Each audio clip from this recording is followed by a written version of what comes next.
যার মাল সম্পদ নাই, যার ধন সম্পদ নাই, সেই তো গরিব। নবীজি বললেন না, এই ব্যক্তি গরিব নয়। প্রকৃত গরিবকে জানো, অসহায়কে, যে ব্যক্তি দুনিয়াতে অনেক অনেক আমল, অনেক নেক আমল, হাদিসে শব্দ আসছে আমসাল আল জিবালি, পাহাড় পরিমাণ তার নেক আমল, এত নেক আমল, এত উমরা, এত হজ, এত তাহাজ্জুদ, এত ইশরাক, এত আওয়াবিন, এত চাষ, এত ফরাইজ, ওয়াজিব, কুরবানি, সাদাকা, অনেক আমল, আমসাল আল জিবাল, পাহাড় পরিমাণ।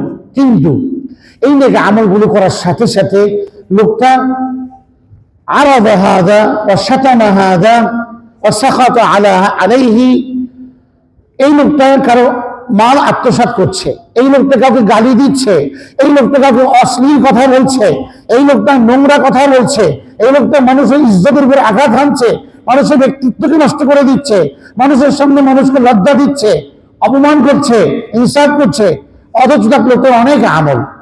এই যে এত শত শত মানুষের হক নষ্ট করলো, ময়দানে মাহশারে আল্লাহ রাব্বুল আলামিন যাদের হক নষ্ট করেছে তাদেরকে বলবেন, তোমরা তোমাদের হকগুলো তার থেকে নিয়ে নাও, পাওনাগুলো নিয়ে নাও। আমরা তো দুনিয়াতে সফর করি, বিভিন্ন জায়গাতে, বিভিন্ন দেশে যাই, ট্যুরে যাই, সেখানে মুদ্রা এক্সচেঞ্জ করি, মুদ্রার এক্সচেঞ্জ হয়। সেখানে গেলে টাকার প্রয়োজনে আমরা মুদ্রা এক্সচেঞ্জ করি।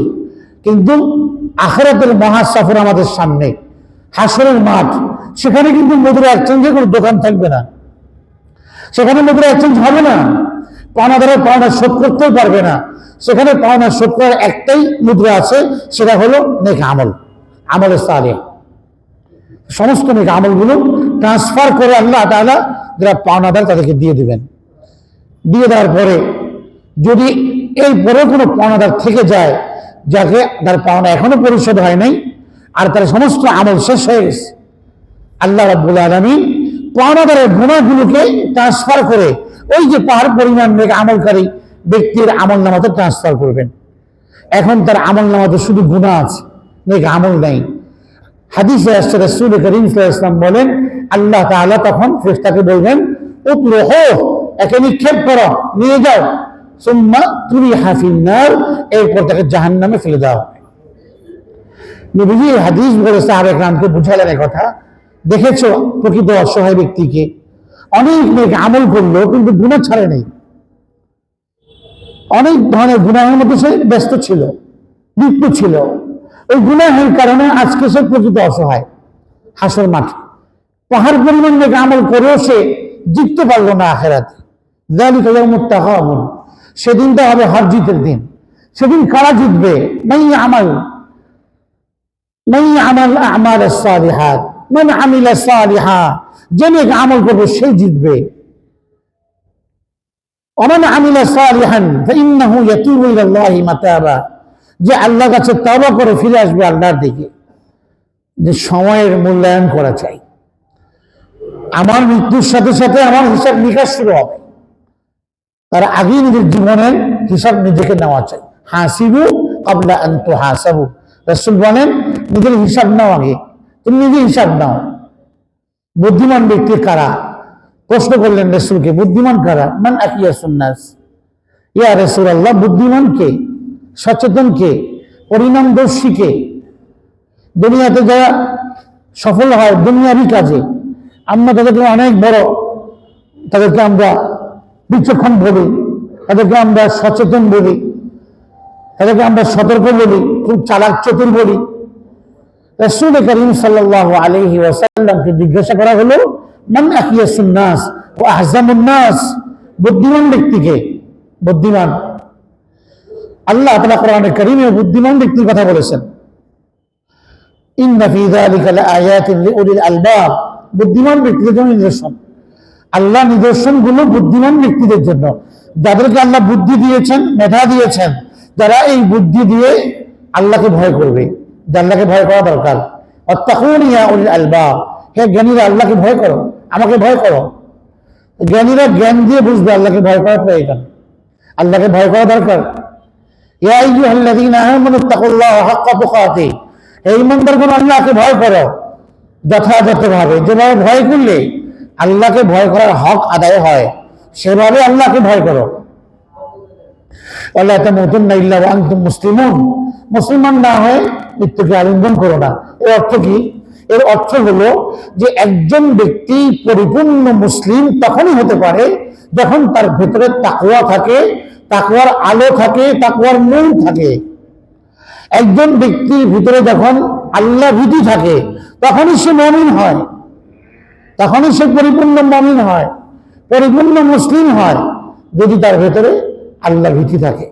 আল্লাহ ভীতি মানুষকে আল্লাহর হক আদায়ের ব্যাপারে সচেতন করে, বান্দার হক আদায়ের ব্যাপারে সচেতন করে। এই জন্য তাকওয়া আমাদের জীবনের পরতে পরতে প্রয়োজন, জীবন গাঙ্গের বাকি বাকি তাকওয়া প্রয়োজন, জীবনের মনে মনে তাকওয়ার উপস্থিতি প্রয়োজন। এই সম্পদ না থাকার কারণেই আজকে আমরা যত ধরনের অন্যায়, অবিচার, জুলুম আমরা দেখি আমাদের চোখের সামনে, চারপাশে, আমাদের সমাজে, সারা পৃথিবীতে যে জুলুম, নির্যাতন, অন্যায়, অবিচার, অশ্লীলতার ভাগার আর যত গুনাহের কাজ আমরা দেখি, এই সবটার পেছনে মূল কারণ হলো আল্লাহর ভয় না থাকা। কোনো প্রশাসন মানুষকে মুত্তাকি বানাতে পারে না, অস্ত্রের ঝনঝনানি মানুষকে মুত্তাকি বানাতে পারে না। যদি পারত তাহলে আজকের দুনিয়া সবচেয়ে বড় মুত্তাকি হতো। আজকের দুনিয়াতে টেকনোলজির অভাব নাই, টেকনোলজির অভাব নাই, ইনস্ট্রুমেন্টের অভাব নাই, সবকিছু আছে, কিন্তু মানুষ মুত্তাকি হচ্ছে না কেন? এগুলো মানুষকে মুত্তাকি বানাতে পারে না। প্রশাসন আছে, ডিফেন্সের লোকেরা আছে, ওই মানুষকে তারা মুত্তাকি তো বানাতে পারে না। অপরাধ তো বন্ধ করতে পারে না, গুনাহের উৎস তো বন্ধ করতে পারে না। কেন? গুনাহের উৎস বন্ধ হবে যদি আল্লাহকে ভয় করে সঠিকভাবে। এটা পৃথিবীতে নিরাপত্তার বড় কারণ। আমাদের নির্বাচনে যারা প্রতিদ্বন্দ্বী সকলেই বলছেন, আমি জনপ্রতিনিধি নির্বাচিত হলে আমি নিরাপত্তা দিব, আমি পুরো আমার এলাকাকে নিরাপত্তার চাদরে আবৃত করে দিব। নিরাপত্তা তখনই হবে, নিরাপদ পরিবেশ তখনই তৈরি হবে যদি এলাকার অঞ্চলের প্রতিটি মানুষের হৃদয়ে আল্লাহ ভীতি জাগ্রত হয়, আল্লাহর সামনে জবাব দেওয়ার মতো মানসিকতা, চেতনা তৈরি হয়। তখন আর নিরাপত্তা দিতে হবে না, পরিবেশ এমনিতেই নিরাপদ হয়ে যাবে। কিন্তু নিরাপত্তা আসে কিভাবে? তাকওয়ার দ্বারা। একজন ছিনতাইকারী অন্তরে যদি তাকওয়া আসে, সে আর ছিনতাই করবে? যে ত্রাস সৃষ্টি করে এলাকার মধ্যে, তার ভেতরে যদি আল্লাহর ভয় আসে, সে কি ত্রাস সৃষ্টি করবে? যার ভেতরে যে মানুষের হক নষ্ট করে, যে ভূমিদস্যু মানুষের সম্পদকে কুক্ষিগত করে, আত্মসাৎ করে, তার ভেতরে যখন ভয় আসবে, এই কারণে আল্লাহ রাব্বুল আলামিন আমাকে ময়দানে মাহশরে ভালো করে ধরবেন, আমার টুটি চেলে ধরবেন, সে কি ভূমিদস্যু থাকতে পারে? সমস্ত অপরাধের বন্ধ হওয়ার একটাই মেডিসিন, এটা হচ্ছে ইত্তাকুল্লাহ, আল্লাহকে ভয় করা, তাকওয়ার নূর। আজকে আমাদের চোখে তাকওয়া নেই, হারাম জিনিস দেখি আমরা, অশ্লীল জিনিস দেখছি, বারবার দেখছি, প্রতিনিয়ত দেখছি, হারাম ছবি দেখছি, বিনম্র ছবি দেখছি, অশ্লীল দৃশ্য দেখছি, হাতে ঘাটে, রাস্তায়, মোবাইলে। কেন? আমাদের চোখ মুত্তাকি না, আমাদের চোখ বেহায়া হয়ে গেছে, নির্লজ্জ হয়ে গেছে আমাদের চোখ, আমাদের চোখ অশালীন।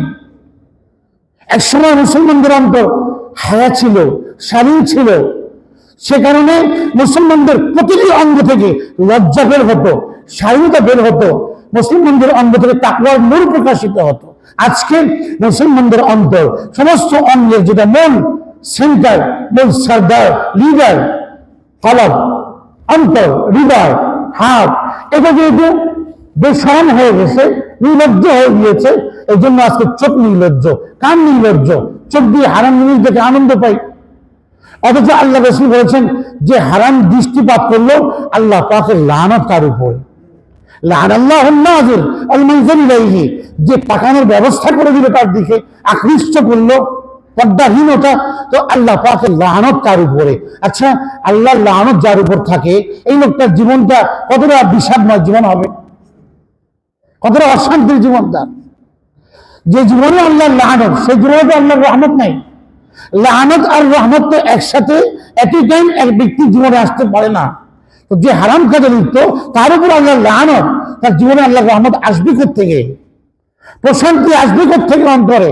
ওয়াল্লাযী আনজালা সাকিনাতা ফি কুলুবিল মুমিনিন, আল্লাহ ঈমানদারদের অন্তরের মধ্যে প্রশান্তি নাযিল করেন। এটা কখন দেন? যখন সে গুণামুক্ত জীবন যাপন করে, তখন আল্লাহ তাআলাতে প্রশান্তি আসে। এই প্রশান্তি বা সাকিনা এটা পেট্রোল পাম্পে কিনতে পাওয়া যায় না, এটা ফুয়েল না, এটা ফার্মাসিতে পাওয়া যায় না, মেডিসিন না, এটা মুদি দোকানে পাওয়া যায় না, এটা কোনো সদাই না, পণ্য না, এটা রব্বুল আলামিনের পক্ষ থেকে এটা নিয়ামত, প্রশান্তি। এটা আল্লাহর তরফ থেকে এক বিশাল নিয়ামত।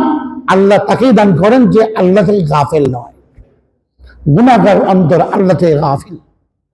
এই জন্য দিন যাচ্ছে, বছর যাচ্ছে, আমাদের জীবনের মধ্যে আমাদের হায়াত ক্রমান্বয়ে ছোট হচ্ছে, ক্রমান্বয়ে ছোট হচ্ছে।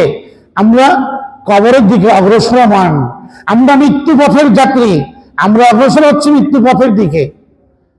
এখন আমাদের হিসাব শুরু হবে মৃত্যুর পর থেকে।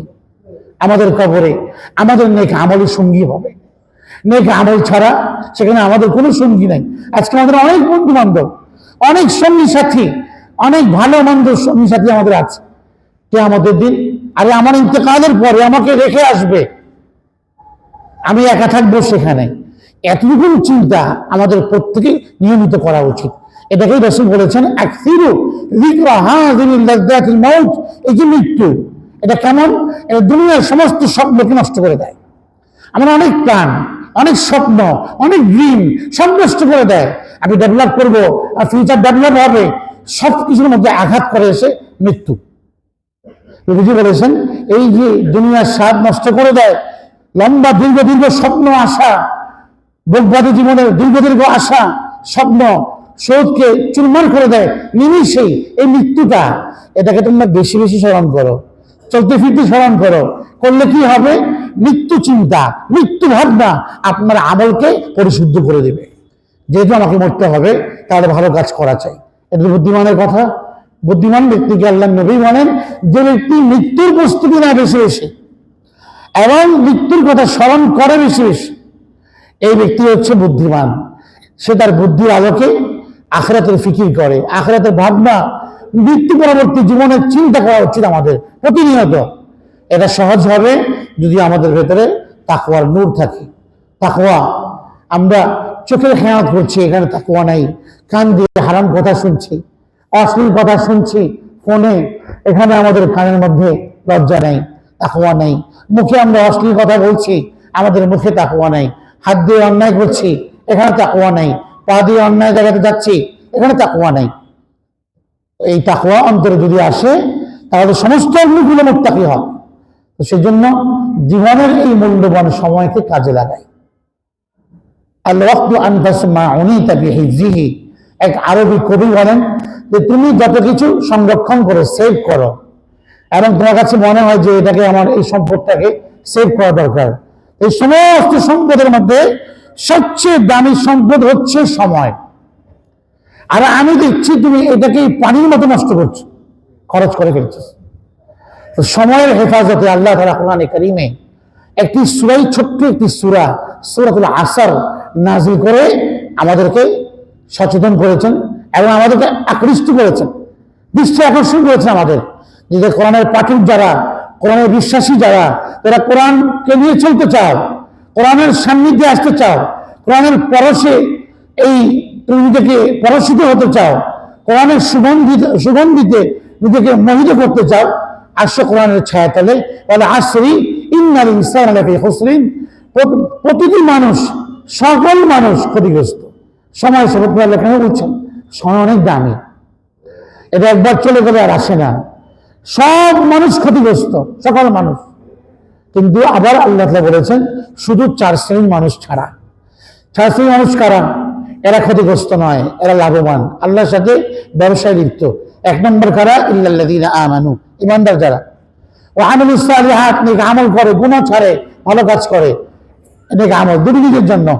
ওয়া তাওয়াসাউ বিল হক, অন্যকে নেক কাজের আদেশ করে, অন্যের কাছে দ্বীনের দাওয়াত পৌঁছায়, অন্যকে হক ধারণ করতে বলে, অন্যকে ইসলামের সুশীতল ছায়াতলে